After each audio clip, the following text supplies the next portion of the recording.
הוספת סרט למצגת או לשיקופית מסוימת. ניכנס לכרטיסייה הוספה, ובקבוצת הפקודות סרטוני מדיה נבחר סרט. יש אפשרות לסרט מתוך קובץ, שזה איזשהו וידאו קליפ שהורדנו מהאינטרנט או שצילמנו בעצמנו, ויש אפשרות לסרט מקליפ אורגנייזר, שזה בעצם סרטונים קצרים שנמצאים בתוך האוספים של האופיס. לדוגמה, אם נרצה להציג סרטון כזה, נצטרך להיות במצב של הצגת שקופיות, ואז נראה את הסרטון, סרטון קצר, זה כל מה שיש בו. אפשרות אחרת היא להוסיף סרט שצילמנו. נלך להוספה, סרט מתוך קובץ.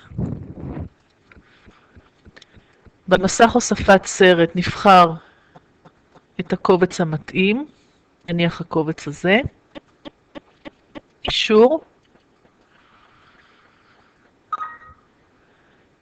בתיבת הדו-שיח שנפתחה אנחנו צריכים להחליט האם אנחנו רוצים שהסרט יתחיל כאשר נלחץ במצב של הצגת שקופיות או באופן אוטומטי. נבחר בעת לחיצה. ועכשיו נוכל לצפות בסרט, הסרט הוא בעצם אובייקט, נוכל למקם את האובייקט הזה איפה שאנחנו רוצים על גבי המסך, ונוכל לצפות אותו כאשר נהיה במצב של הצגת שקופיות, נלחץ, וניתן יהיה לצפות בסרט.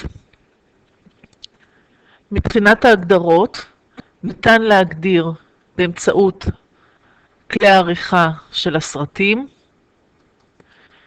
יש אפשרות שנוכל לראות את הסרט במסך מלא,